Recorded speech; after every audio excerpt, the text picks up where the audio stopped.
Every who down in Who Newville liked the holidays a ton, but where to get great prices on gifts, they had no idea. None. They searched and they searched for great gifts under $25. Gifts for spouses and friends and even their toddlers. When suddenly one who shouted, Walmart has what you want, knowing they have Lego, Tree Hut, and no prices to flaunt. So they enjoy the holiday season as who's often do. Cheering and shouting, Walmart has incredible gifts. Who knew? Find gifts they'll love under $25 at Walmart. There is no hood like parenthood. Hi, I'm Kanika Chadda-Gupta. I'm a former CNN journalist, mom of 3, including twins, and host of That's Total Mom Sense, the podcast. Now, if I had $1 every time I heard, gee, you have your hands full. On my show, I interview change makers on their life lessons, legacy, and superpower of intuition, which I call our Mom Sense and Dad Sense. I've had the privilege of working with Mom 2.0, March of Dimes, and the White House, and I've had some pretty amazing parents on my show. Hey, what's up? I'm Kelly Rowland. Hi, this is Chelsea Clinton. It's me, Bobby Brown. Can't wait to share my story. That's Total Mom Sense is a production of the Evergreen Podcast Network. Be sure to subscribe wherever you listen to podcasts and on YouTube so you never miss an episode. To join my tribe, visit that'stotalmomsense.com and follow me on Instagram at Kanika Chadda-Gupta. Now let's dive into today's episode. Hi, everyone. It's Kanika Chadda-Gupta, host of That's Total Mom Sense, the podcast. I wanted to open this very special episode by sharing that we recorded it back in 2023 with Julia Haart at her home in New York City. I got to know her for the brazen woman, mother, founder, and activist she is, who always leads with her heart. We spoke about her upbringing, life transitions, and family values. And as a special treat, I got a chance to interview her kids too. I hope you enjoy this heartwarming chat. You've seen her on My Unorthodox Life. You've seen her memoir, Brazen. And today I am so honored to be with Julia Haart in her immaculate home, having an intimate discussion where we meet as 2 women, 2 mothers who are aspiring to raise change makers of tomorrow and help other women along the way. So I'm so excited for our interview today. Well, I'm very happy to be here. I think what you're doing is really wonderful. Thank you. Your father, Michael, was an avid guitar player and musician and pianist. And your mother, Lena, she earned 2 PhDs in math and philosophy, won an award in the Soviet Union where she never got one question wrong on a test. I mean, it's genuinely incomprehensible. She has a gold medal. It's not from Russia. It's from the USSR, like wow, pre-Gorbachev, Brezhnev's time. And she has a gold medal because she never once made a mistake. Wow. Ever. Wow. Pretty impressive. It's amazing. And so this dialogue we're having, I wanted to start it with music and go into a little bit of math and philosophy. Okay. And so this is our number theory driven dialogue. I love it. So our first number is 0. Okay. And you open your book with this. You felt like a 0. And when you had to join this whole new world, you just felt like you came from nothing. But now you're pursuing zeros of a very different kind. Oh, I like this. And you help so many people along the way do the same thing. So take us back to your childhood. You weren't a 0 in the beginning because you come from royalty, blue blood. Tell us about that. Well, I definitely, it's not anything anyone in the outside world would consider royalty. It's the best way to explain it is the system in my old world is the same system that existed in the rest of the world a couple hundred years ago. The aristocracy, they were the head. And it was all based on lineage, who your father was, who your grandfather was. How could you get into the aristocracy? Well, come the Industrial Revolution, come America's wealth, you have all these wealthy heiresses flying to Europe to buy a title, right? Mm-hmm. Exact same thing. So the royalty and the nobility in my world are people who have a lot of big rabbis or, who have written, multitudes of books and have led yeshivas of men and so forth and so on. And the only way to get into that royalty, if you're not born in that royalty, is to buy your way in. So you very often will find very wealthy people connecting with very rabbinic people because that's the only way to increase your lineage. It's exactly like it used to be in the 1800s. Wow.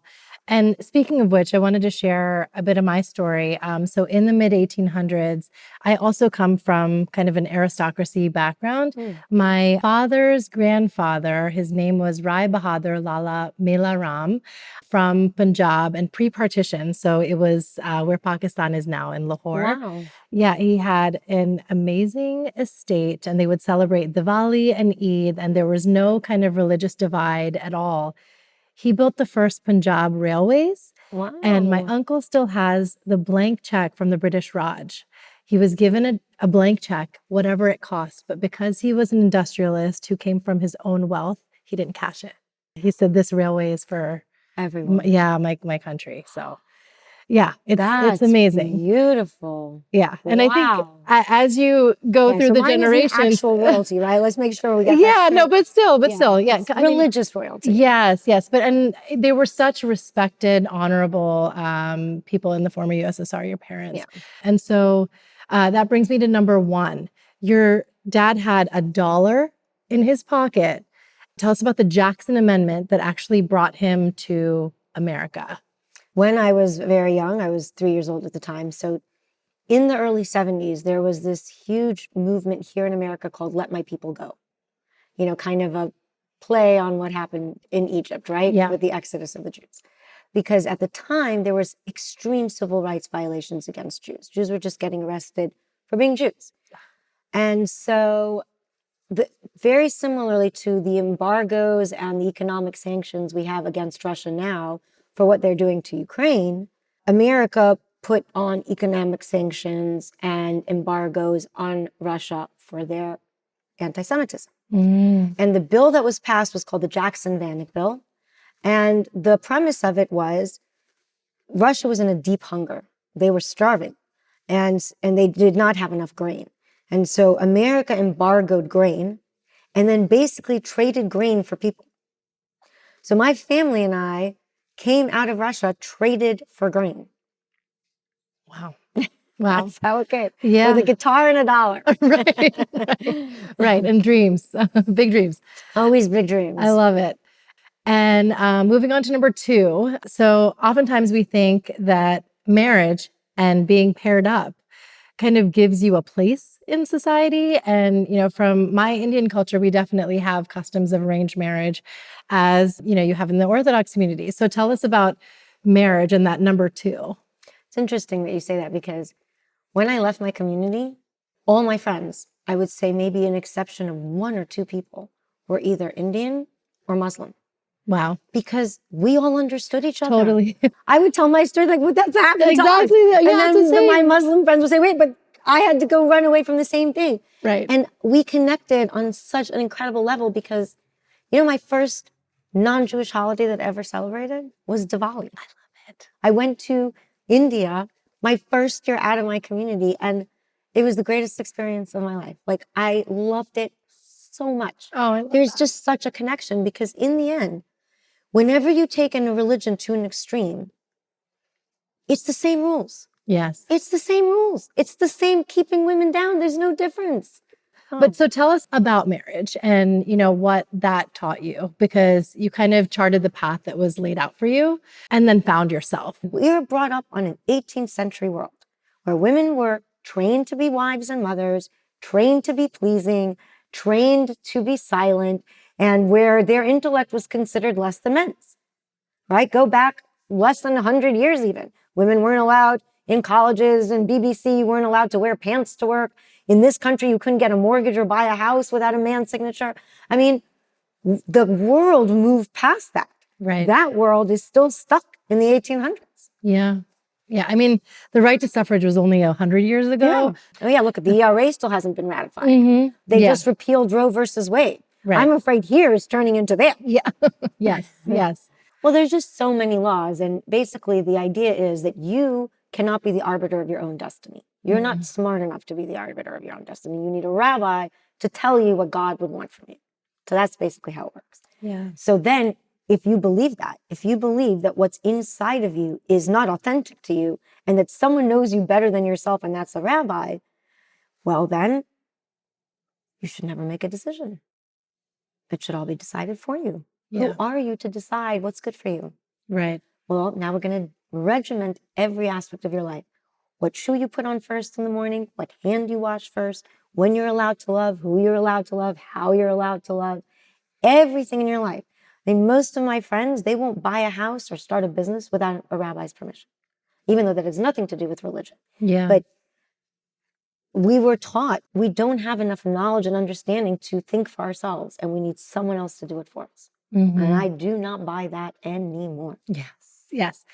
Coming to marriage though, with Yosef, like he, I feel like was gracious in allowing you to be yourself and didn't Well- stand in the way, right? Or no? I don't think he could stop me. That was the problem. The problem was that he wanted me to be like other wives. And Right. again, to be very clear, that's not his fault, right? Yeah. He was trained that this is what a good woman should be. Right. He was trained that this is what his role was. He was trained that his role was to command me.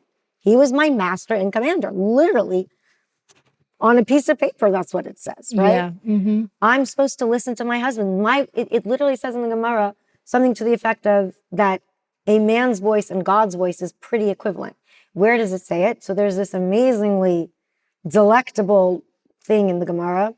Basically, why a woman, I wrote about it in the book, right? Why a woman is not commanded to learn Torah or to go to synagogue on time. Right. Why? You ready for this? Because her husband is her master and commander. God is also her master and commander. So if her husband tells her he wants her to do X and Y, but she is following God and praying at the time or going to synagogue, she's going to anger her master and commander on earth. And therefore, God didn't want to create this difficulty for women as to decide which master to listen to. Therefore, he said, no, don't worry, you don't have to pray. Right. Wow. If that's not blowing your mind, I don't know what else. Yes. Oh, there's so much of it. I mean, like even how a rabbi tried to explain that a woman's brain is lighter. Yeah. It's And- It's not a rabbi trying to explain. It's what's says written. in the Yeah. Gemara. Yeah. I know the rabbi that explained it said that, because women have the ability to multitask. Which I But it still, loved. yeah, but it still didn't explain as to why That would prevent Yeah. them from studying. And, Right. I mean, it was a beautiful explanation, but it didn't answer my question. Yeah. Because, okay, if you're saying Nashim Daitan Kalos means women's minds are capable of flitting from topic to topic, why would that prevent them from studying Gemara? Right. Why would that then be used to prevent them from, when I would quote books, I would get yelled at because I wasn't supposed to read them. Half of the library in my apartment, in my house, was verboten to me. It was forbidden. I couldn't read the laws that govern my life. So you cannot tell me that Nashim Daitan Kalos means multitasking when that's what's used to say women cannot study deep, complex subjects. Right. And that's just nonsense. Absolutely.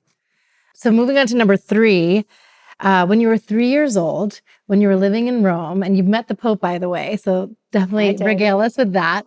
There was a family friend who gave you your first Italian leather bag. That's right. And that was year 3. And I feel like that's when probably the penchant for fashion began. You could not be more correct. People have asked me all the time, when did my love of fashion start? It starts from that handbag. So when I was 3 years old, as I said, we got traded for grain, but it wasn't a direct route to America. We lived for 6 months in like an internment camp in Austria. And for 6 months, we lived in the Vatican. And there was this little boy, he was 5 years old, Misha, and he would walk around and do little odd jobs for people and collect cash. And he took all that money that he had collected and he bought me my first ever handbag. So sweet.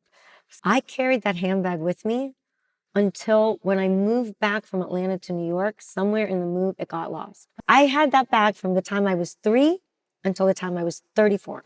I was really sad when I lost it. Yeah, I feel like that was your foray into fashion. It was like a foreshadowing of your Yeah, career in totally. fashion. So tell us about the highlights of your career in fashion. Well, when I left my community, I figured, hey, if I can time travel, I can create a fashion brand. And so as insane as it sounds, and it was insane. I didn't know anyone in the outside world. I didn't know about marketing or merchandising or logistics or how to make shoes or anything else. But I'd been drawing shoes my entire life, and I just thought I could do it. Wow. And within a year, we'd made our first $1 million. And within 2 years, we were being sold in La Perla stores. We did a co-branding, and they had 127 points of sale. I don't know exactly how many the shoes went into, but many. Wow. From there, I became the creative director of La Perla and invented this cross-pollination between bras and clothing to create the first ever hybrid of clothes that were sold not just by dress size, but by cup size. We incorporated stretch into materials to make women look good and feel good instead of just looking good. I've always been about eradicating this idea that women should suffer for beauty. I think it's ridiculous. Yeah. Men don't suffer for beauty. Why should we? I think we suffer enough. Yeah. And they don't need to be doing the designing because they're not wearing it. They're not wearing it. Yeah, they're not Thank wearing you. the bras or the heels. Thank so you. then, There you yeah, go. doesn't make sense. So I made the first ever stretch levers lace. We called it the Freedom Panty. And then I took over EWG, and I'm about to launch my shapewear brand, Plus Body. This is a painter of Saint Laurent pants. Yes. They're colored, they're dyed, and they're patterned. Mm-hmm. What happens when you stretch dyed material? What do you get? Oh, yeah. Those lines. Yes. Now, the reason shapewear is always so ugly is because the minute you dye it and you put it on and it stretches, it'll distort, right? The color distorts, the pattern distorts. This is shapewear. Does this look like any shapewear you've ever seen in your life? No. Now watch this. Stretch. Wow. It's intact. No change. Yeah. The pattern doesn't move. The color doesn't change. There's no stripes. It's a completely different process. It is not dyeing. And by the way, dyeing is really bad for the environment.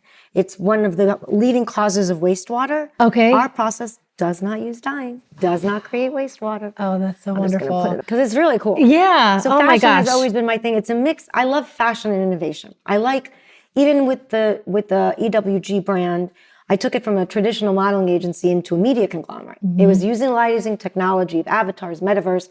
I was saying those words before Facebook became Meta, before everybody else was talking about it. I was doing it when it was so nascent that my investors and and bankers told me not to put it in the presentation because people would think I was crazy. Of course, the minute a guy comes out and says this is the future and Facebook turns to Meta, then they call me up literally the next day. Remember what you were talking about that you're doing with the avatars? Can you put that in the presentation? Like I told everybody. The one from 10 years ago?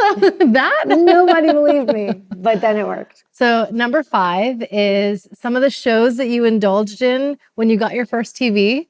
First TV was when I gave birth to my son, Shlomo. So yes, and you were nursing him. Yeah, he and Batsheva are 2 years apart. Batsheva was born when I was 21, so I think I was like 23, 24. Okay, yeah, and the shows that you watched, I mean, I loved growing up with them too, but hadn't seen that. They're on like TNT. But it's I Love Lucy, Get Smart, The Three Stooges, Leave It to Beaver, I Dream of Jeannie. Those are 5 of the shows that you watched. Yeah. Tell us about that, like when you were like, okay, this is my little guilty pleasure, which was so innocent. That's ridiculous. One time I was watching Leave It to Beaver. You know, Yosef walks in on me and the couple is kissing. Not like a French tongue, blah, blah, blah. You know, this is like the most clean, pure television imaginable. And I went into this whole thing. Oh, no, I'm sorry. I promise you it's not dirty. It's a very clean show. Come watch it with me. I'm like, I'm in my mid-20s. I've just had my second child and I'm begging to watch Leave It to Beaver. My God. I mean, my God. The reason I watched those shows is in those shows, it had a very similar feeling to my community, meaning father knows best. Yeah. Mother's the homemaker. Mother's in the kitchen. Mother's taking care of people. Look at I Love Lucy. Yeah. Every time she tries to go out and work, she makes a disaster. She can't do anything. She can only be a housewife. Only Ricky can work, you know? If you look at all of those shows, they're very misogynistic. Mm-hmm. You think about all of them. It's always the man knows best and the woman's the messy one that he has to save over and over again. And you have to put up with her antics. Right. You know, you've got I Dream of Jeannie or Bewitched. It's always the woman having to hide her talent or her capabilities so the man can be the boss. Yeah. If you think of all those shows, they're all massively I mean, I loved them. Right. But they were massively misogynistic. And so they fit perfectly in the world I come from, because that's how it is there. Yeah. Men know best. Women, you know, are sillier and they don't have the intellect of men and they can't make decisions like men do. So that it felt comfortable. Yeah. It was a world I could almost recognize. Do you pinch yourself now that you have your own TV show?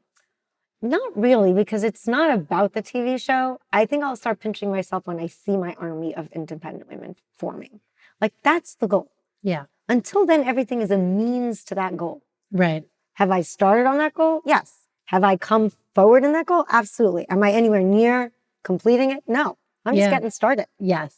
And we're here for it. Okay, that brings me to number 6.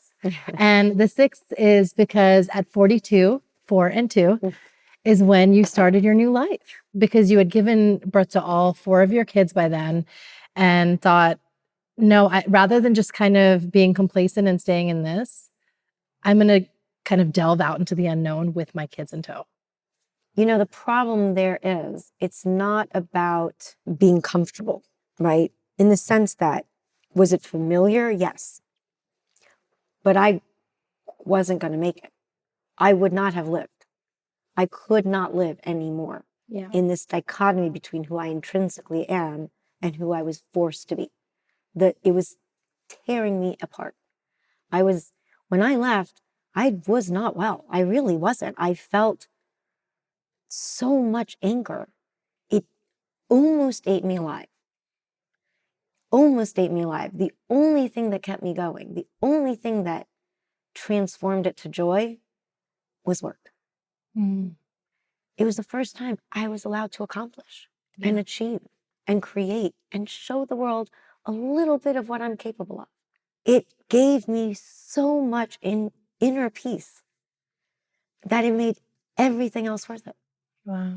And the fact that my children came with me, I mean, I wasn't leaving without them. So it wasn't I'll leave even if they don't come. That wasn't going to happen, right? I knew I couldn't take on him because he was too young, but he wouldn't have had a mother if I hadn't left when I did. I couldn't take it anymore. Tell us about your kids, because we're going to hear from them too. How would you describe what you admire most about each of them? Oh, good question. Oh, goody. Okay. Start with Batsheva. It was just her birthday yesterday. Yeah.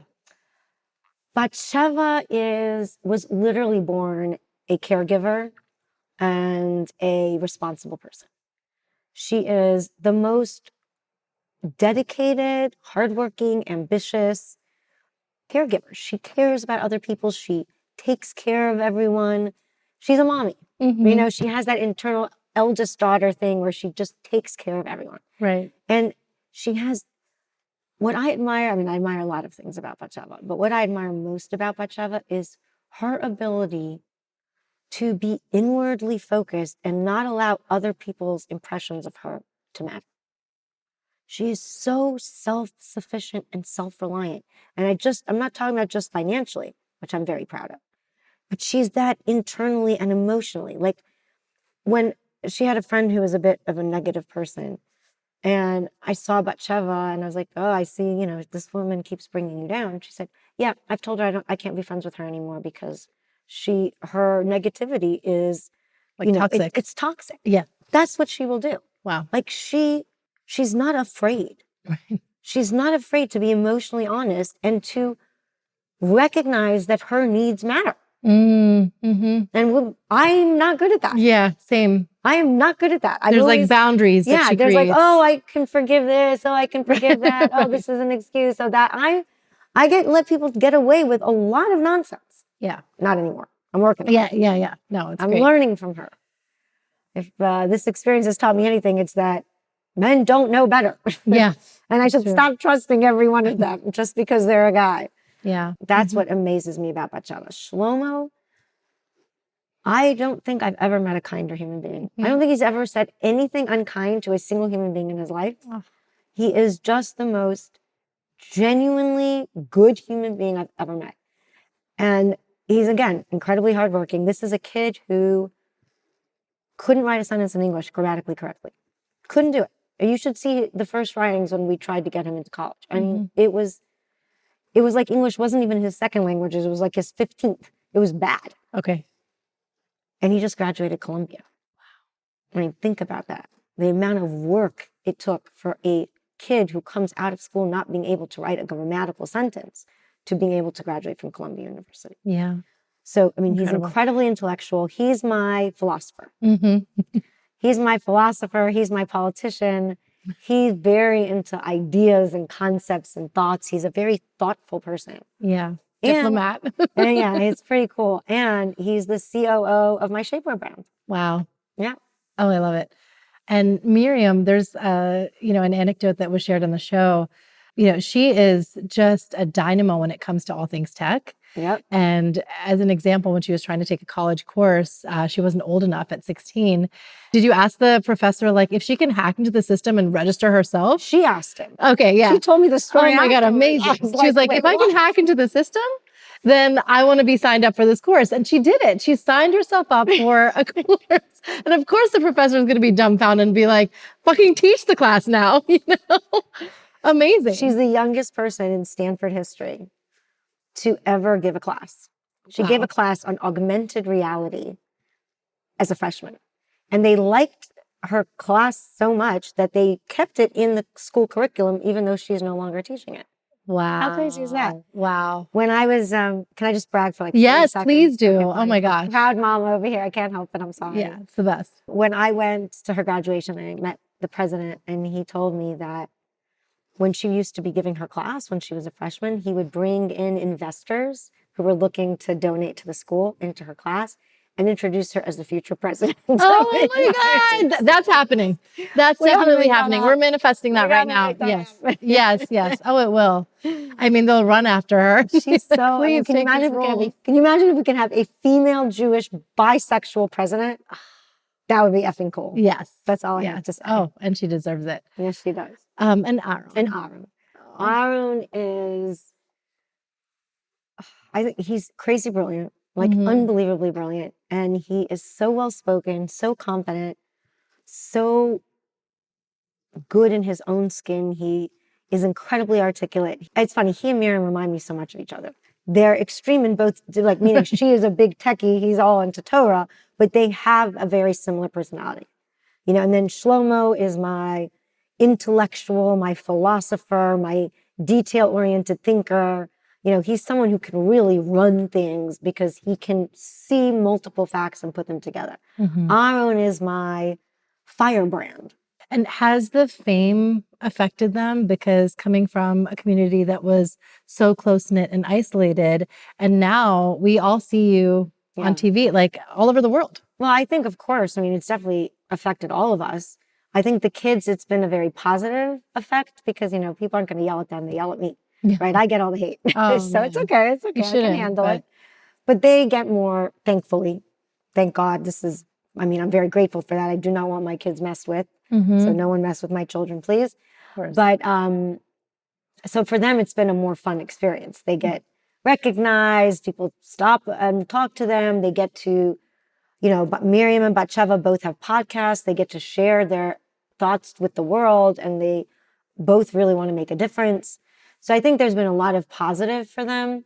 I think, our own is kind of a mixed bag. On one hand, he gets to see the rest of the world. On the other hand, the community really went after him to hold him because of the show, because he's their voice to the world. So conflicting. It's conflicting. I think it was a good experience for him, but I don't think it was a super easy one. Like my original idea was not to include him. He's the one who wanted to go on. Oh, great. Originally when we made the deal, he was not on because I just thought he was too young. Right. But he really was like, wait, you don't even ask me? I was like, I'm so sorry. Awesome. I just didn't think you'd want to do it. But he's like, yeah, I want to do it. I was like, okay. Wow. Amazing. Have people from the community reached out to you, women that want to break out? Tens of thousands. Oh my God. You should see the list. You're their beacon. You should see help the us list. Get out of here. And I'll tell you something. I'm not going to mention the name or where I met this person because I don't want to get this person in trouble. Sure. I met this very big rabbi, big rabbi, one of the most famous people in my world. And I was at this event and he comes towards me with his entourage. They travel in a group, right? And I'm like, oh no. Here we go. I'm going to get yelled at and called an anti-Semite and all this nonsense. And he walks over to me and he looks down and he says, Ms. Haart, my wife's and my daughter's, thank you. And walked away. Wow. I almost That's huge. fainted. Yeah. It is the last thing I expected that man to say. Yeah. But there you go. He's a religious man with all the religious garbs. He's a very, very famous religious man. But his wife and his daughters don't have a good life. And he sees that and he wants more for them. Oh, wow. And that's so beautiful. Mm-hmm. That's why I always say there are no villains in my story. Right. There are only victims. Every person there is there because they think it's what God wants. They're not trying to harm women. Yeah. They're not trying to hurt anyone. This is what they've been taught. And until we change those rules and laws, women are going to suffer. Yes. Not because men want to keep them down, but because they're trained to keep them down. Exactly. There's a big difference. So this has been my philosophy from day one. And thank God, I think my children really prove it. Being spoiled isn't how much you have. Being spoiled is if you think it's coming to you. And that's the problem. Right. Problem is when you think the world owes you something.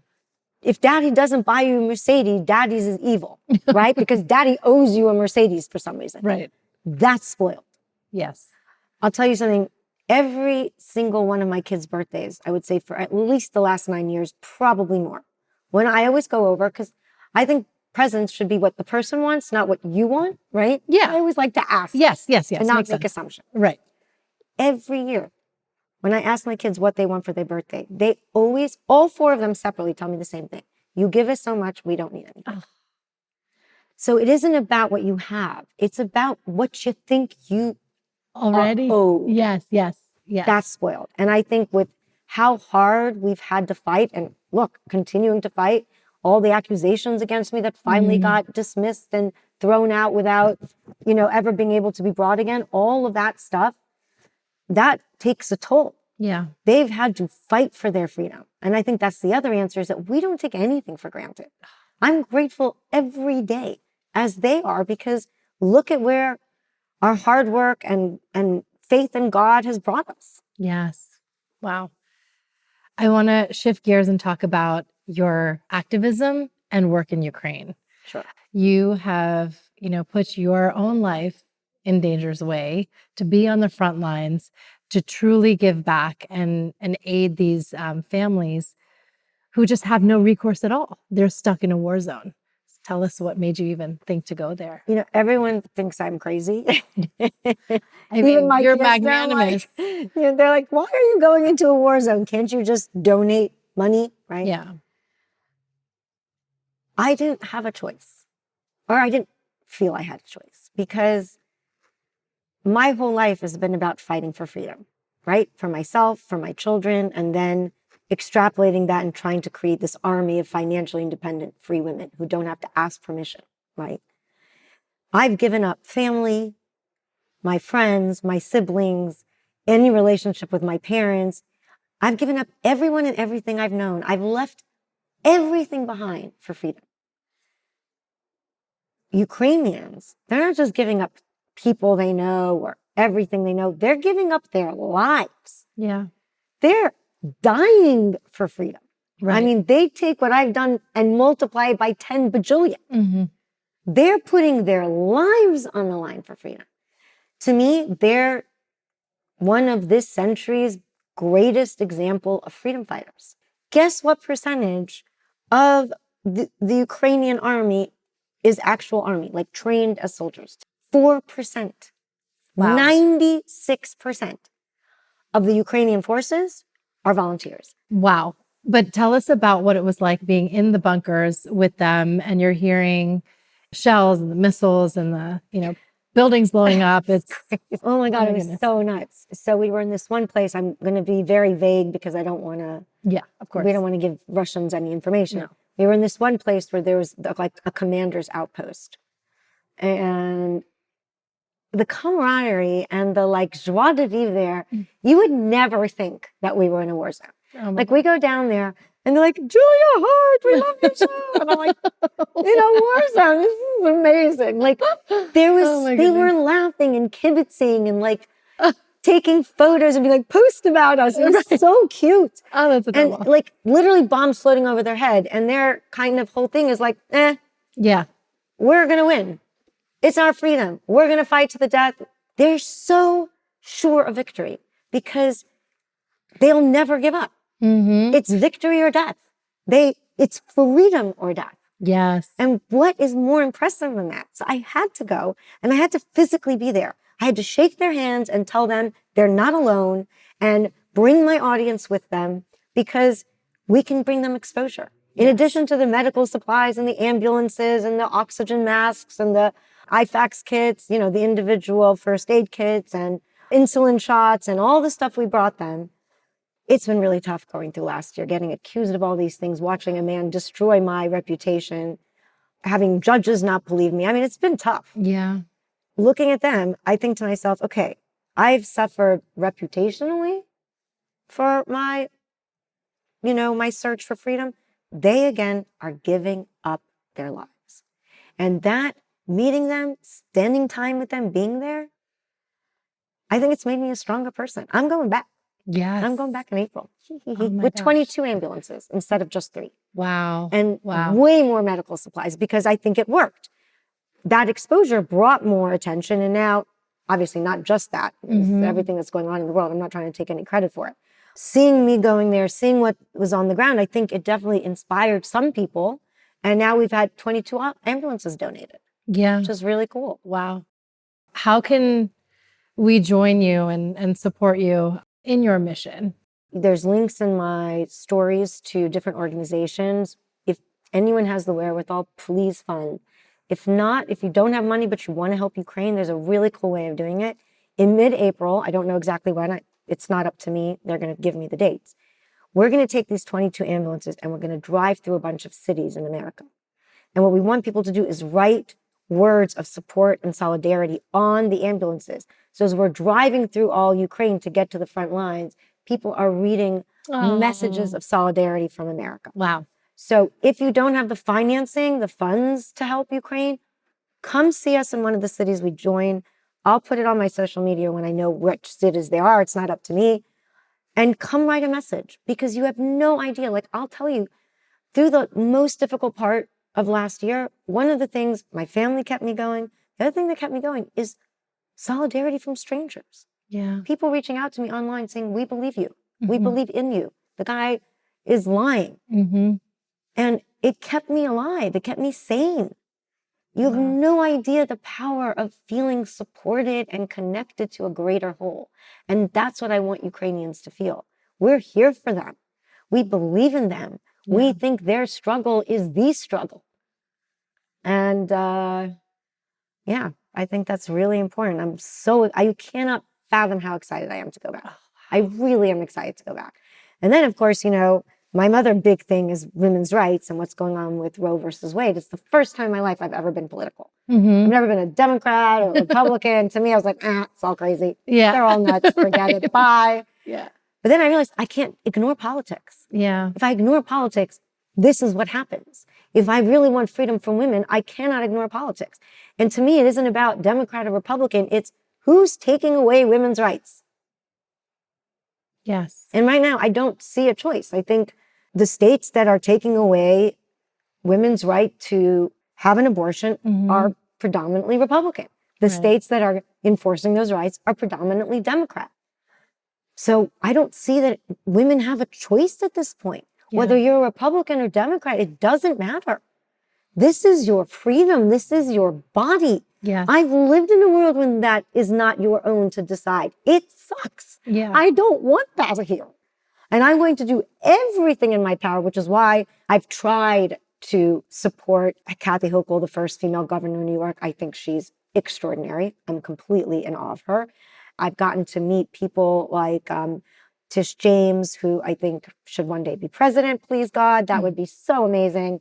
I got very involved. I did, events here. I fundraised. I went to fundraisers. I spoke to Bill Clinton. I spoke to President Biden. I've met with all sorts of officials. I've gotten arrested for civil disobedience when I did a march in Washington and I sat in front of the Supreme Court and refused to move and Good got for arrested. you. The hardest part was literally sitting on the grass waiting for 5 hours or whatever it was to get processed. We never actually got put into a police station. They sat us on the grass and like, you're arrested. Yeah. I was like, okay. Yeah. They were actually very lovely to us. The police were so nice. They handed out water bottles. They were like, at least 10 of them came over to us and were like, Can Can I you take tell a you the picture? truth? No, not that. But yes, a few did that. But most of them wasn't about me at all or about the other actresses that were there. Not that I'm an actress. I know.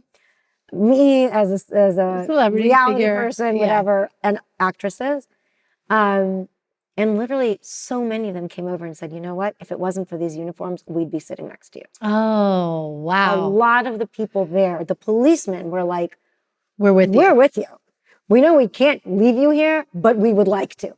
They handed out towels, so because the ground was so hot, and I was so impressed. My There was this goodness. real spirit of camaraderie. It was unbelievable. Yeah. And I know there's a lot of problems, don't get me wrong, but you got to say the good with the bad, because hatred is just not a healthy thing. No, not at all. Not anywhere. You got to make it better, not hate it, you know? Yes. We did this paint to power thing where I'm not the first woman to not be believed in court by a long shot. Mm-hmm. My lawyers were telling me that there was a story that this woman put in a video of her husband beating her with an umbrella and still didn't get a restraining order. I brought 800 documents and I'm the one that was being called a liar. It's so incomprehensible. But he's great. Mm-hmm. He's a great storyteller and he's elegant and people just like him and believed him. I believed him for 2 years. Mm-hmm. It's all about making sure that what you're doing is what is integral and true to your nature. Yeah. And Paint to Power was an experience of women like me who have been denigrated, who have been called liars, who have not been believed when a man disagrees with them, who have done everything right and still been treated badly. Mm-hmm. And that engenders so much anger and pain. Mm-hmm. It's very hurtful to know that I am always told the truth and have not been believed. Is one of the worst feelings in the world.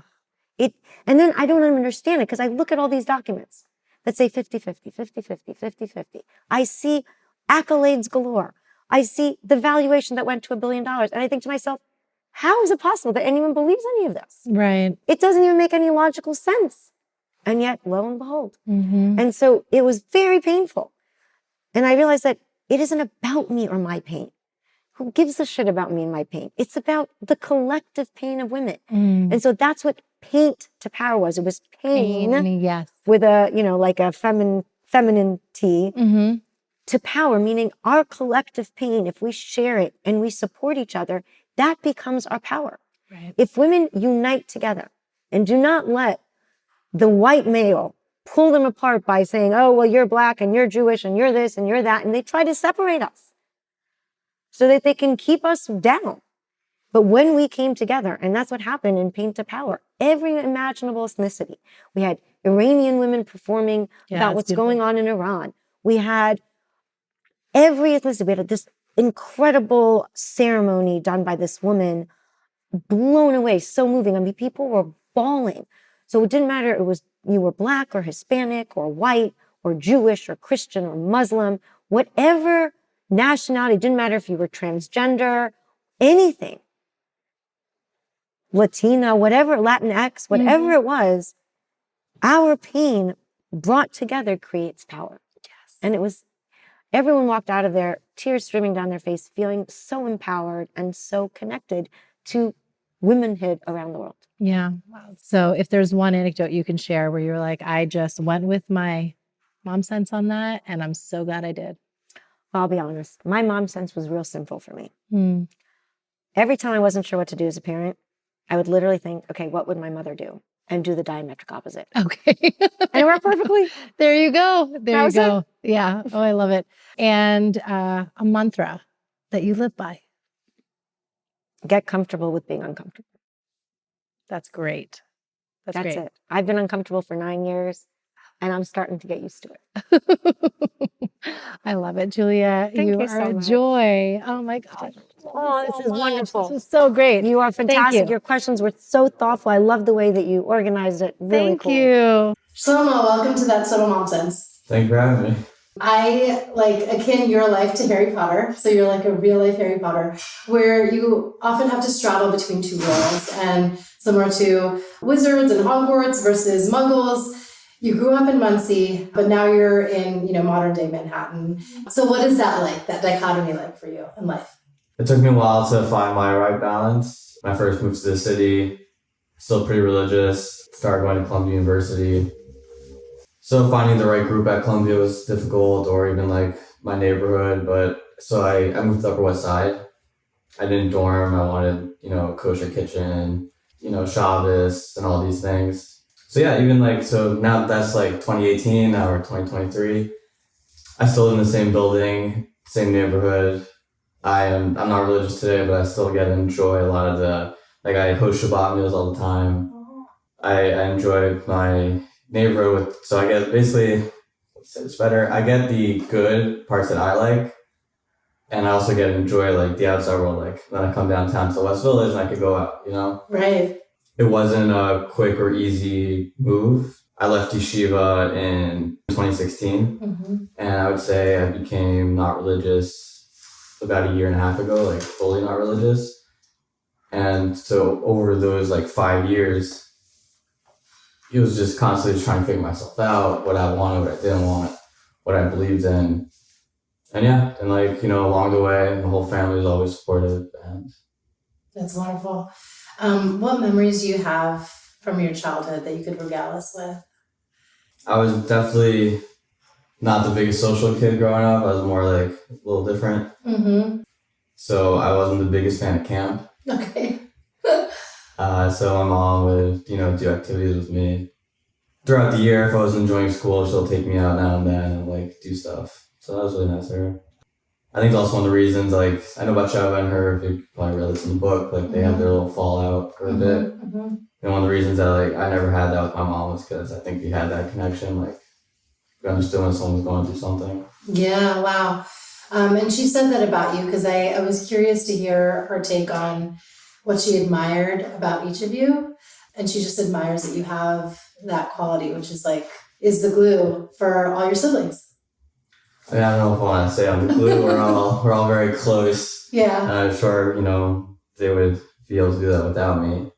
We definitely get along. I am, I guess, diplomatic. I try to always keep peace and understand the other person's opinion. But I think I've learned that also, I think because of the way I was brought up, be able to see one side of the world and how they live and then going to this side. I don't necessarily agree with the way they live today, but I do see a lot of good within it. And, that's their choice. And, I'm choosing this way. What was it like growing up in a home with 3 other siblings, having a full house?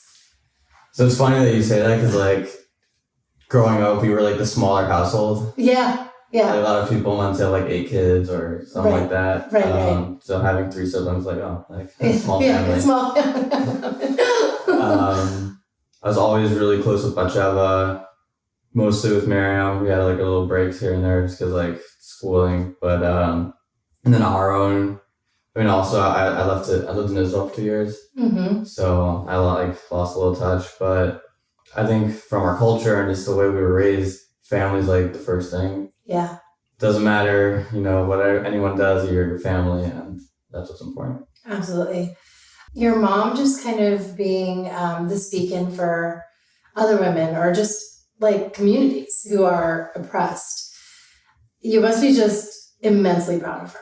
Yeah, always doing good work, speaking up for what she believes in and trying to always help people in need or in bad situations and, putting herself out there, she got a lot of hate for what she stood up for, and I think she would do it every time, even knowing what would happen. Yeah. I think it's so interesting how, she has this memoir and you get to go live your mom's life when she was a kid. When she was in Austin or with her dog Veronica or, that very pivotal moment when her great uncle said, let's move to Muncie. How was that kind of being wow, that's when Ema was 5, 10, 13. For my grandparents' past, I learned more from the book, but from her past, I already knew a lot about this. Yeah, but that's great because a lot of times parents don't talk about it. I growing up in an Indian household, I don't know what it is, but as much as it's important to have open lines of communication, everybody we were just stoic. I just didn't know about it until I would ask around and ask uncles and aunts, what were they like? Yeah, I always think it's that's fascinating that you hear it from your parents' own words. Yeah. your roots aren't like what defines your future, but it's important to know like where you came from. So. Absolutely. When and if and whatever, if you choose to get married and be a dad someday, what are some of the life lessons that you learned as a kid that you're like, oh, I would definitely want to teach my kids this? I think the same thing, like for me, you know, family first. You're not living to work, you're working to live. And I think your most important thing in life is always the people who are around you every day. And I would want that for myself. Yeah, absolutely. And with your mom taking a stand and being this activist, the fact that she's gone to Ukraine, she's going back, does that scare you? I'm very anti. I mean, I'm very pro, like Ukraine, helping Ukraine. I think there are a lot of ways you could do that. Yeah. I don't believe that she should be going to Ukraine. I'm scared shitless for her. Yeah. But you know, she's doing what she believes in, so I could respect her decision to do it and strongly disagree at the same time. Right, yeah, exactly. Spoken like a true diplomat that you are, Shlomo. I love that. And I think it's important to like allow someone to, you know, feel the fervor for what they want to do and not be like, okay, no, that you can't do this, because it's something that she feels like there's an onus on her to do this. Yeah. And we're all thankful and in awe for it. What are some of the life lessons that she taught you? Never give up. Always keep working for what you believe in. I mean, family again. Mm-hmm. Always look for the truth, but always be open to also not knowing. Like, you don't have to have an opinion. You could learn and then make an opinion. Yes. Oh, that's brilliant. And now you're actually working with her. So you are her COO for her shapewear line. What's that like? Because that's a whole other dynamic. Not only are you her son and like her friend, but now you're like business partners and like gotta see eye to eye. I mean, well, she's still the CEO, so around COO, so partners, but in the C-suite together. C-suite, yeah. No, it's interesting. It's definitely a new dynamic relationship-wise, but I think we handle it really well. I'm looking forward to how I could help bring the company forward and grow it, and I think I've given her the confidence in my abilities, and looking forward to see what we do together. That's so exciting. Any last thoughts or advice that you have for? I mean, you have parents, right? Yeah. I mean, probably don't you interact with them in like a loving, caring way? Yeah. So, you know, at the end of the day, we all grow up. We all get to that point where, you know, we know what our parents did for us. And then, you know, we're appreciative and we love them for what they did. And even though, yes, they're not caring to us anymore, we're going to love them because they're our parents. Yeah. That's all you need. Yeah. That's beautiful. I am now with Batsheva, and I'm so excited to hear her take on what it's been like growing up and having the strong mother that she has. Batsheva, welcome to That's Total Mom Sense. Thank you so much. Thanks for having me on. And I love the podcast name. It's amazing. Oh, thank you. Yeah, I feel we all have one. It's our intuition. So dad sense, grandma sense, whatever you want to call it. So tell us a little bit about your fondest memories growing up. Every Sunday, we would always do like family activities. It's like Sunday Fun Day wasn't coined as a term at that time, but it definitely was. Like we went bike riding, or we went to like, when I remember growing up, we would do like a Renaissance fair, just like whatever was going on.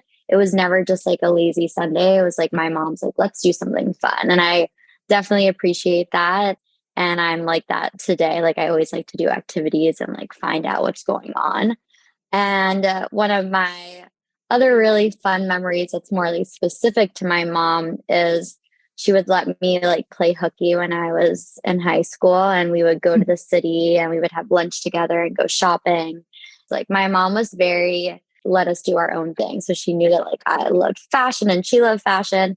And it was just like one of those really fun days where like my friends are like, your mom is like letting you stay home from school. And I'm like, yeah, like, does your mom not do that?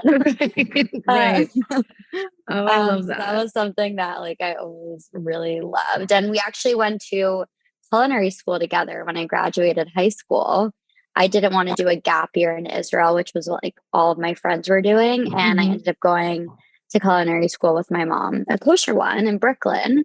So it was quite the experience, but it was like something special that I'll always remember. Oh my gosh, that's wonderful. And we love seeing the lives that you do. And then the reels that you put out on cooking. It's great that you guys share Yes. that. Yeah, that was definitely when I was growing up. My mom loved to cook. So I was never allowed to be in the kitchen, but I could bake. And Mhm. so I started doing like baking and stuff. And then when I was old enough, my mom's like, okay, fine, like you can get involved in the kitchen. So that was definitely something that we bonded over, our love of food. That's wonderful. And I mean, she told me, and of course, seeing the show, and just I feel like I know so much about who you are and your aura. You have a motherly instinct, and you took care of your siblings, and that's something that's so ingrained in you, and you rose to the challenge. So, what was that like? Because I feel like even though you were a kid, you were a very responsible adult child. I feel like as an oldest, like you're naturally like a take care kind of personality. And when my mom, like, left the community and started her journey, like I was my little brother's nanny. And it was like a Mm-hmm. win-win because like my mom hired me and that was like my side hustle job. And I got to hang out with my siblings and make dinner and do homework and create this really special bond with my little brother that most people who are like 13 years apart like never really get to like spend that quality time, I feel like, with their siblings. My friends always say that I'm like the mom of the group and like taking care and like making sure everyone's doing all right. And I definitely got that from my mom. That's so sweet.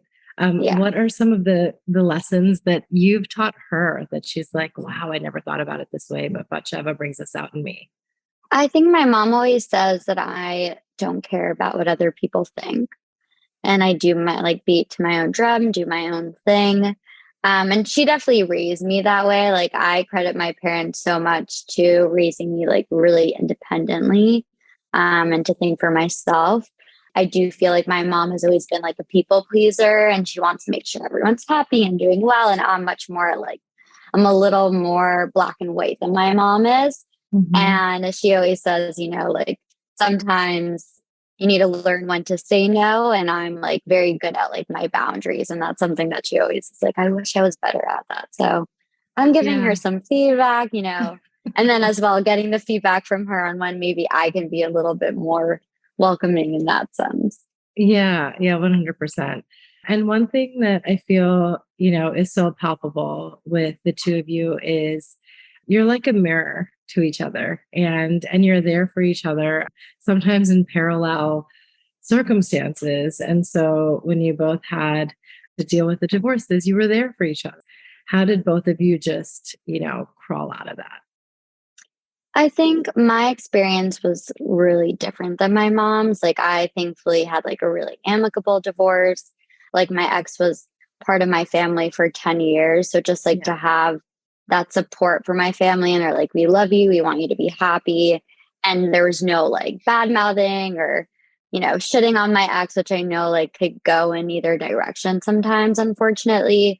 And my family was just like, we want you to be happy, whatever we can do to support you and be there for you. And in my mom's case, she just like is still going through it. And I Yeah. think definitely in the beginning, like I'm able to be there for her more now than I was initially. I'm like, if you saw the show, it's just like I was Yeah. still coming through my phase where I wasn't okay yet. And to be a support system for someone when you're not mentally okay, I think is really challenging. So I think I was trying to be there in the distraction kind of way. Mhm. And now I'm able to be there for her more in like a emotional supportive kind of way because I'm doing okay. That's wonderful. I mean, to have her by your side and her you is so significant. And then both of you can be really clear about who you are, what your values are, and what you're seeking. My parents didn't get divorced until I was like much later, but they got Yeah. separated when my mom left. And to like do all of that on her own without like a support system of her family, like I can't even imagine. So it definitely was like I had a greater appreciation for what she did for my family in terms of finding her own path once I went through my own divorce because I was like, wow, like this is hard. And like to do this without a support system is, really tough. So I admire that she was able to do that. I mean, even through her book and how she shared her personal experiences, I still can't believe it's like, is this a real life woman?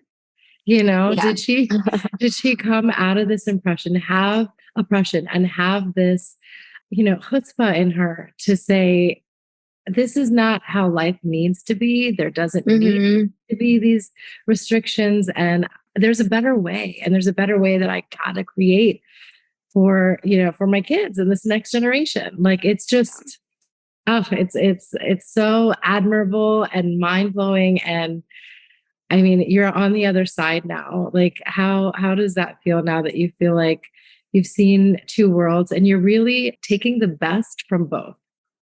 Yeah, I mean, I'm so grateful. I wouldn't change my upbringing because I have such an appreciation and an understanding that everybody has their own path and their own form of happiness, and no way is the right way. I just think it's amazing to have the opportunity to be able to choose what I want instead of feeling like something's forced on me. Exactly.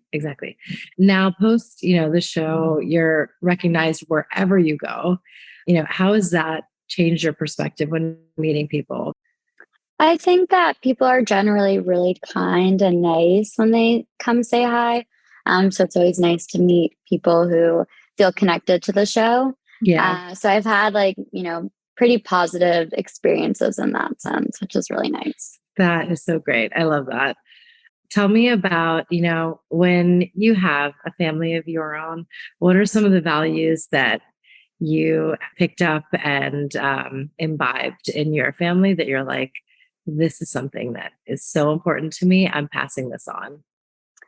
I think obviously like the strong family values and how your family is everything is definitely something that I want to pass on. And also just to dream big and work hard, and nothing is out of your reach if you really want it. I think that that's something that my mom really taught me. And I would hope that I'd be able to ingrain that into my own children as well, that whatever they dream, whatever they want, they can do. And I just think that's really powerful because I don't feel like everybody's raised that way. And I'm very lucky to have been raised that way. And your mom has been an activist for so many women. What has that been like for you, and how are you involved in her efforts?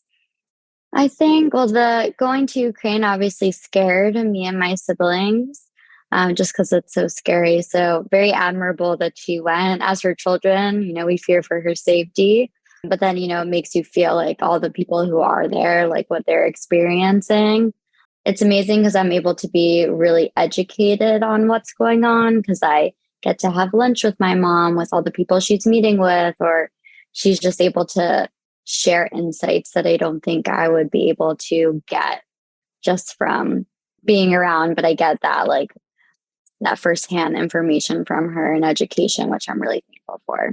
And what's the dynamic like with Shlomo and Aaron and Miriam? I mean, it seems like it's a party at your house all the time. Like, I feel like anyone would be like, this family is so fun. We just want to hang out always. Yeah, we all get along really well. Like my siblings, I mean, Aaron's so much younger than me at this point. I think once he hits his 20s, we'll be able to rekindle again. But 16 to 30 is kind of a hard age gap.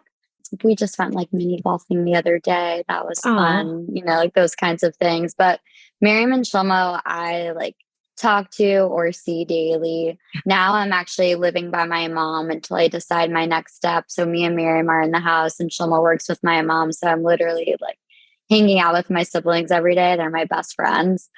I remember we were on a family vacation last year, and this somebody came over to our table and they're like, I watched your show and I just saw that you guys got along, but you guys actually like each other and really hang out. We're like, yeah. It's really not that common, Yeah. Yeah. Sometimes people, it's siblings have their issues and you guys just are really tight. Yeah. I think that if you've come from that, you're definitely going to create that too. Yeah. And is there anything else you'd like to share to my audience? Yeah, no, I'm so thankful for my upbringing. And I think to like be able to instill in your children that they are everything and they can do everything, that like really sinks into you. Because if you're raised with that mentality, then I think that really translates into the rest of your life. Because if you are brought up where like I have some friends who are brought up where like their parents are like, oh, well, you're not good at this, so don't go in that direction. And I feel like, even though maybe that's true, but just Mhm. to uplift people, you know, your children in the way of like, you're amazing at this, like, wow, you're incredible, you can do anything, really will like go down to their core and will, as they get older and grow up, like that's something that they'll carry with them. Yes, that's excellent. Thank you so, so much. It was so wonderful having you on the show. Thank you so much. It was so great to meet you. Now I have Miriam with me. Miriam, welcome to That's Total Mom Sense. Thank you for having me. I'm so happy to be here. Thank you. I want my audience to get to know a little bit about how you were as a child. You were Mhm. very headstrong and curious, and just as much as athletic, you were into tech and building. And so tell us about who you've always been that we might not already know. Definitely have always been very energetic, very positive, and very curious. I just remember finding the very few kids in my class who were down to just do whatever with me. And I would come up with games where like our feet are alligators and, you have to try to step on each other's toes. And it was like a game that we played every recess. We looked crazy. And I would just find like one or two girls who were just down to be weird and silly with me. And that was just my personality growing up. I just like to move my body. I would, bring a football to school, even though you're not allowed to play sports. And I would wear sneakers and run in the mud. And then my teacher would call my mom and say that Miriam's too dirty because I would get mud all over my shirt and eat messily. I didn't know how to not be myself. That was really it. I didn't feel like I had a choice, like Mhm. there was the majority of my class, I remember, who all they did was talk about like what shoe brand they were wearing, and they would gossip about each other. And I just never knew how to do that. I never wanted to do that. So even if I tried to fit in with them, like my brain just didn't compute like their brains did, in the sense that I couldn't converse with them in the way that they wanted me to. And so I just was like, okay, well, if I can't fit in with these kids, what do I want to do? How do I want to spend my time? And that's why I kind of always have just been naturally able to just do whatever it was that I wanted to do and just be myself. Yes, yes. Having spoken to your mom at length, like you really were the catalyst for like, I think we need a change. We Right. don't have to be forced to live this way. There is a certain freedom that's granted to us as people in society, and we can go another way. And so, Mhm. how has that been? Because you were Arlen's the youngest, but like young at that time. And that's when, she made the decision that like, for Miriam's sake, if nothing else, Right. we got to change this. No, I remember like being very confused. It was very hard that like all of a sudden, my mom was like changing the course of my entire family's life by doing everything that she did. And I remember like people in my community, because I would still go to school in my community. I still was completely religious when like we left and she left. I remember other mothers coming to me and being like, Miriam, like, like, I'm so sorry about your mom. I'm here for you. And I remember like kind of getting annoyed because like the way they would talk about her was just in a way that she's a bad mother, like she's Right. not doing a Oh, good job. Yeah. And there was not one moment throughout my entire like childhood experience where I felt upset at her for what she did. There's tons of moments where it was hard for me. There's tons of moments where I was disappointed that she like couldn't show up to something, where I was sad. But there's never a moment where I was like, I'm upset at my mom for doing this, because there was just something inside of me that said, this is what needs to be happening. This is what needs to be done. She needs to do this. She needs to do her thing. And I didn't know why. I didn't know what it meant, but I knew that it had to be happening. And that really grounded me as a child. Yeah. wow. Wow.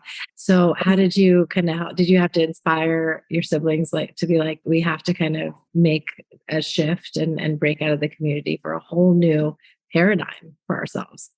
Honestly, it didn't go like that at all, because the thing about religion is that there's no way to convince anybody to do anything.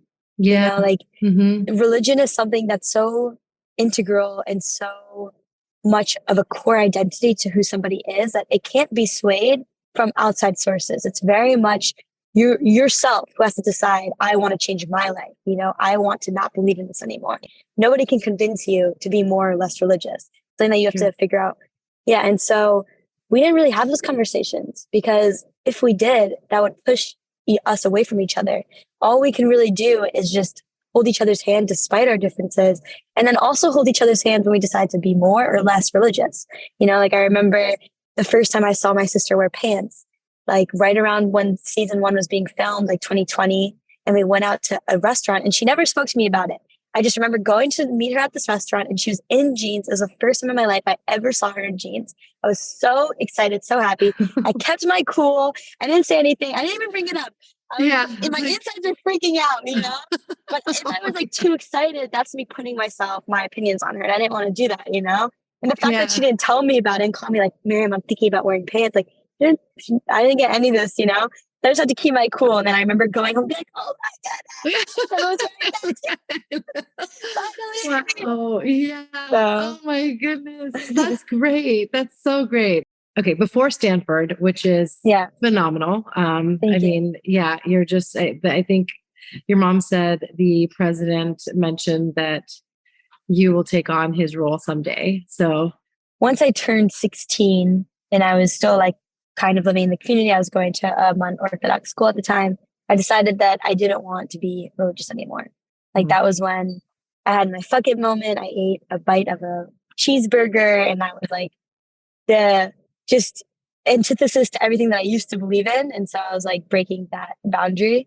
And then once I decided to say fuck it to my religion and my beliefs, I said, okay, so what do I want? You know, like I've always believed in this, but what do I want to do? And that's when I realized that I built an app when I was 13 and that was something that made me so happy. And so I wanted to continue. God, what was it? It was called A Terrace. So I went to a high school called A Terrace. And so it was an app for my school. Like I had the food menu and how to get directions to the school and how to like call the office. And it was a utility app for students and teachers at A Terrace High School. Then how did you, hack into a course that you wanted to take that was like a college course? Yeah. So how I built the app was through watching YouTube videos. Like you can really learn anything. Even today, I'm like very much an autodidact. I love to just learn things on my own. And so I started Googling courses on ethical hacking. So that's kind of like the terminology in terms of learning how to hack things, applying what I learned to, a website and being able to get into it and things like that. And then putting my name on a course that I wanted to take because they said that I can't take it. And also it was more just me, like, I think it was one of the final, I was taking this course on Udemy. I'm not sure if you've heard of Udemy. Udemy is a great website, udemy.com. It's free course, not free. It's like $9 per course, but super cheap courses where you can learn ethical hacking. You can learn app development, literally anything. And so I was taking a course on ethical hacking. And so it was like the final project was like to do something that I actually did when I was like hacking that website.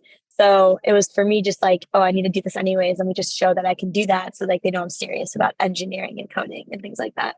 And then the professor was like dumbfounded and was like, absolutely, you can have a seat in my class. Totally. You pulled up a chair to the table yourself, literally. Tell us about your, other ventures after that. When I was like at 16, I was still in the community. And when I wasn't religious anymore, I didn't want to be there anymore. So it was hard for me to justify the things that we were learning because now I don't even believe in the religion, So like everything that's sexist that I was like, okay, fine, but like it's sexist and uncomfortable, but at least like I believe in this stuff. So I have to like go with the flow. But now it's like, I don't even believe in this. I can't, it's painful to listen to these teachers talk about like the way in which men and women are different. Like it physically hurts now. So I remember talking to my mom about it and saying like, I can't be here anymore. I can't do this. And she's like, Miriam, you have one more year, then you can go to any college. Like just stick it out. You're so close. Just finish off. You have one more year, then you graduate. But I ended up going to the summer program in San Francisco, going into 12th grade. And that was my first time leaving Muncie, like going to on my own to be somewhere. And I lived amongst people that were all engineers. I did this programming summer camp and I loved it so much that I decided I'm not leaving. Like the last month of the summer, I was like, okay, I have to devise some sort of plan where I'm staying in San Francisco. I cannot go back. And that's exactly what I did. I got into their college program for like the camp that I did. They had a college program technically for people who graduated high school. I didn't even graduate yet, but they let me join the program because they knew like I won awards during the summer camp. I built 2 apps and then I stayed there and I finished high school early. And then I worked as an engineer for a year and then I went to Stanford. And so started a couple companies in between. That's Oh pretty my much it. gosh. Can you give us a little more high level of what you studied at the university and how you led your own course? You were the youngest student to do that. Yeah. So I was 16 when I joined. My roommate was 22. Most of the people there were ages like 20 to 40. That was like the age group. And I was 16. But I fit right in. Like I remember thinking in my head, like, finally, these are like my people. They're all so curious about the world. They're all so positive minded. Like I always remember like saying at that time, I left a world of no and can't and entered a world of yes and can. And I was never surrounded by people that said you can do it outside of like my parents and my family. The community itself was very much like, no, you can't do this. You can't do that. You can't do this. That's not appropriate. That's wrong. That might turn a man on. That might do that. One, it was really great because I learned how to actually code. So for me, when I was still in the community, all like the way I coded was by watching YouTube videos and just like doing like process of elimination, brute force. Like I didn't understand how to code. I kind of just like knew the formula, like I knew exactly what to do, but I didn't understand it. And then going to San Francisco, I actually like understood it conceptually because I started taking like really more rigorous classes in it. I got into data science. I worked at UCSF as a data science intern on their like neuroscience department. Oh, it wasn't just great in terms of me growing like my engineering capabilities, but also it was the first time I wore pants on a Saturday, first time I ate pepperoni pizza, like just all my first, like the first time being friends with a Christian, like majority of the world is Christian. And yet I was never friends with somebody who wasn't ultra Orthodox Jewish. It was my first time being friends with a Jewish person who wasn't Orthodox, like, right. Yeah. And so I just became friends with people from all walks of life. I feel like if you were to go back to your past, I guess you wouldn't want to change a thing because once you have this whole new world of opportunity, you embrace all the little things. And it's like, I think that's what life is about. And we forget that. And those, of us that we shouldn't take it for granted. And so, totally. Yeah, I think that you're not taking a second for granted because of what you had before. Totally. No, every single day I put on a pair of pants. Every single day I feel a sense of empowerment, and a sense of freedom. And it's like, that feeling has not dissipated. Everything that I put on my body that feels comfortable and like is like, I identify with, it's empowering because I was never able to do that. I was never able to just wear a plain white t-shirt and a pair of baggy pants. Like now I can, and now I do it all the time and it feels so good. And what lessons do you teach your mom? Because she's learned so much from you. Like some things that I legitimately teach her is when she's trying to become more tech savvy, and like she's very tech savvy in terms of like emerging technologies, but just like using the iPad, if she's trying to design something, I would learn Procreate. And she's like, Miriam, I want to learn how to use Procreate. And then I would spend like a week just learning Procreate, just like gaining all the knowledge to do that. And then the next week I would just be like, okay, this is how everything's done. And then she takes little videos of me like telling her, like, this is how you do that. And that's how you do that. And she's like, I want to learn how to like create a pattern and put it on a dress. And then I'd be like, okay, so if you have your figures here and now you can create your pattern like this and then you can put it on like that. So those are like kind of some things that I teach her. I am a huge family person and I'm so grateful to be doing business with my family. And then because we are very opinionated, we have to figure out ways to make it work because it's your family and your business. And usually that is separated. We all have our own methods of like going about that. Like my brother and my mom, they're usually like working side by side each other throughout the day. For me, I personally like getting out of the apartment and like doing my own thing during the day and then being home with them in the evening, and like in the morning. We all do what we need to do to like make sure that we're good in terms of like how we communicate and how we deal with things. But I would say that we've been good at doing that. And so it's been working out so far, which is great. Yeah, that's wonderful. Your mom is an activist. I'm going to Ukraine and the time that she was there, like how were all of you feeling for her out here? Oh my God. Yeah. No, it was honestly terrible. Yeah. Like she's my mom and I was with my friend in India at the time. But every single day I would text my mom, and she couldn't really talk, like she was busy, but I would just text her and like send her a message, "You alive?" question mark. Yeah. And every single day she would find the time to respond, yes. And like, that's all I would get, because it was like, she's just always doing something. But I remember one day I texted her, "You alive?" And then she didn't text me back that day. And I was like freaking out. I'm like, she's supposed to text me back. This was my one request from her going to Ukraine, is that she texts me every single day, "I'm alive." And I just know that she's alive. Yeah. And so I was like, what the, like what's happening? Totally. Just like bombarding her with text messages, calling her. And then like finally she responds like, "I'm so sorry, blah, blah, blah, blah." Even when she was in transition and she was like in Czechoslovakia or like, like getting the flight, I was still like, she's not safe until she's home, when she's not home yet. So it was very hard. Right. It was very hard. But at the end of the day, like I do respect her and I do respect her decision and I am proud of her. And it is she is a big inspiration for me to just follow through with your beliefs and like be willing to literally put your life on the line for what your values are. So it is very inspirational. Do you see yourself as a parent someday? When I left the community, I decided that I didn't want kids because it's just been forced down my throat. When I was there to have, like, that was my purpose, was to have a family. Yeah. And then that was when I was 16. And then when I was 20, I had a dream that I went to the bathroom, I took a pregnancy test and it came back positive.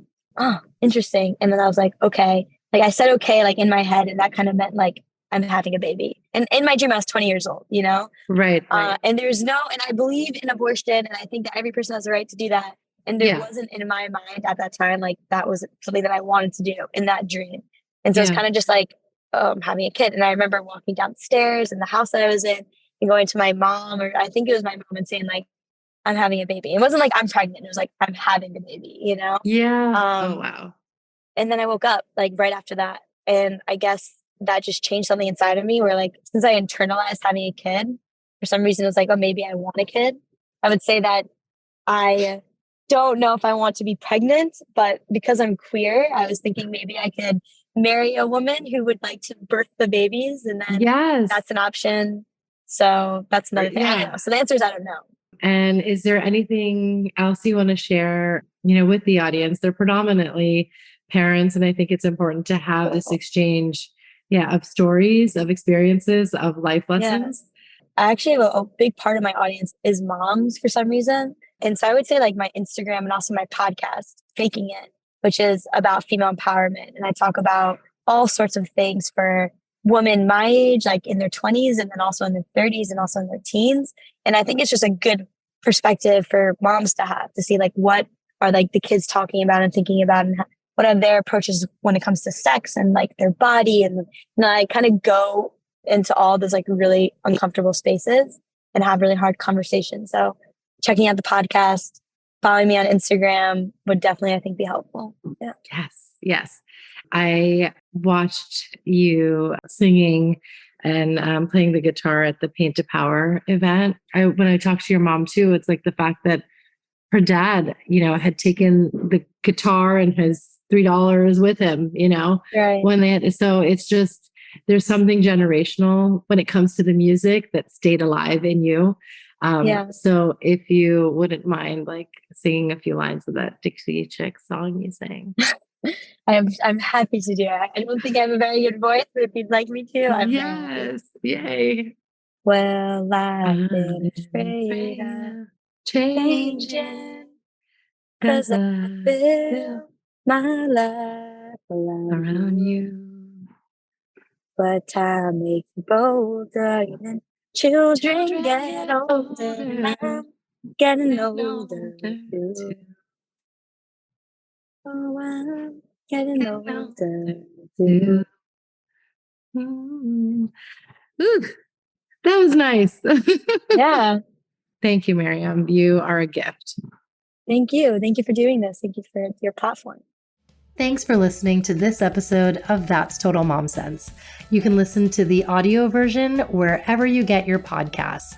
Just search for That's Total Mom Sense. You can learn more about my guests by logging on to www.thatstotalmomsense.com. Be sure to follow me on Instagram, where I'm most active on social media. My handle is at Kanika Chadda-Gupta. And if you have ideas for show topics or guests you can't wait to have on the show, write to me at thatstotalmomsense@gmail.com. And lastly, please rate, review, and subscribe to That's Total Mom Sense if you haven't already. Thanks for being in my tribe.